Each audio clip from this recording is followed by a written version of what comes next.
नमस्कार।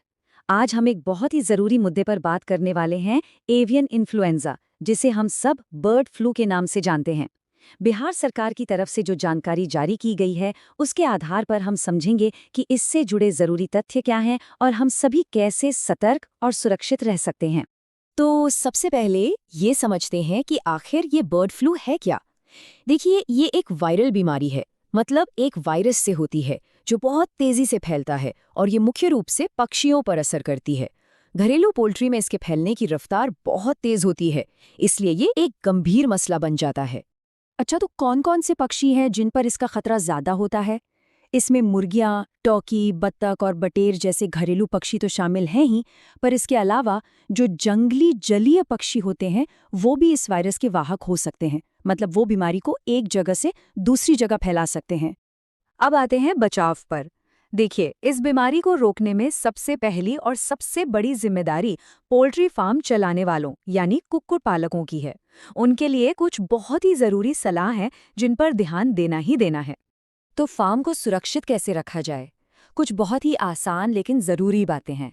पहली चीज़, बाहर के लोगों को अंदर ना आने दें। दूसरा, गेट पर ही कीटाणुनाशक का इस्तेमाल करें, एक तरह का सुरक्षा कवच बन जाता है। फार्म में चूने या दवा का छिड़काव वायरस को पनपने नहीं देता।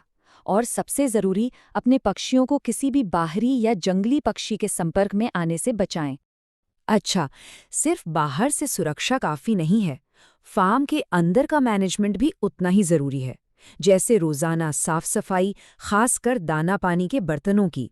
और हाँ, ये बहुत ज़रूरी है, अगर कोई पक्षी बीमार दिखे या अचानक मर जाए तो फौरन पास के पशु डॉक्टर को खबर करें। मृत पक्षियों को खुले में फेंकना तो बिल्कुल नहीं है, क्योंकि इससे संक्रमण और फैल सकता है। चलिए, अब उस सवाल पर आते हैं जो हम सबके दिमाग में घूम रहा होगा। क्या इस दौरान चिकन और अंडे खाना सुरक्षित है? घबराइए नहीं, इसके लिए भी बिल्कुल साफ दिशा निर्देश हैं। आइए देखते हैं। तो वो मैजिक नंबर क्या है?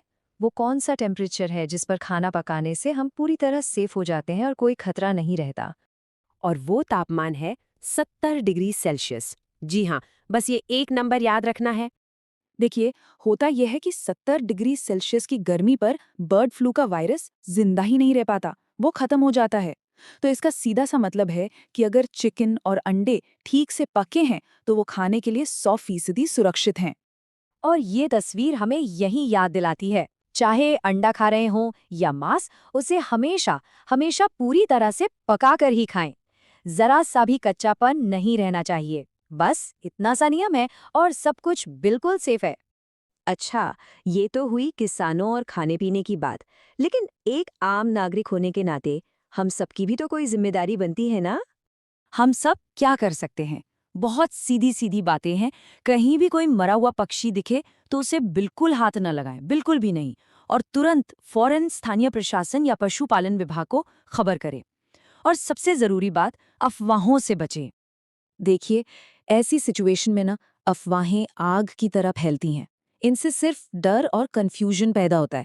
तो ये बहुत ज़रूरी है कि हम सिर्फ और सिर्फ सरकारी और भरोसेमंद स्रोतों से मिली जानकारी पर ही यकीन करें। थोड़ा सा कॉन्टेक्स्ट भी समझ लेते हैं। भारत में बर्ड फ्लू का पहला मामला 2006 में सामने आया था। लेकिन एक राहत की बात यह है, जैसा कि सोर्स बताता है, कि इस क्षेत्र में इंसानों में इसका संक्रमण अब तक नहीं मिला है। तो कुल मिलाकर बात क्या है? बात है अलर्ट रहने की, सेफ रहने की। जानकारी ही हमारा सबसे बड़ा हथियार है। अगर हम सब मिलकर सतर्क रहेंगे तो सुरक्षित भी रहेंगे। और ये एक लाइन इस पूरी बात का निचोड़ है। बीमारी की रोकथाम एक सामूहिक जिम्मेदारी है। ये किसी एक का काम नहीं है, हम सब की मिली-जुली जिम्मेदारी है। और अपनी जिम्मेदारी निभाने में मदद के लिए ये रहा कंट्रोल रूम का नंबर। अगर कोई भी खास जानकारी चाहिए या कुछ रिपोर्ट करना हो तो इस नंबर पर संपर्क किया जा सकता है। तो आखिर में चलिए हम सब खुद से ये सवाल पूछें, इस सामूहिक जिम्मेदारी के लिए हम सब कैसे तैयार रह सकते हैं? जवाब बहुत आसान है, जागरूक रहकर, नियमों को मानकर और एक दूसरे का साथ देकर।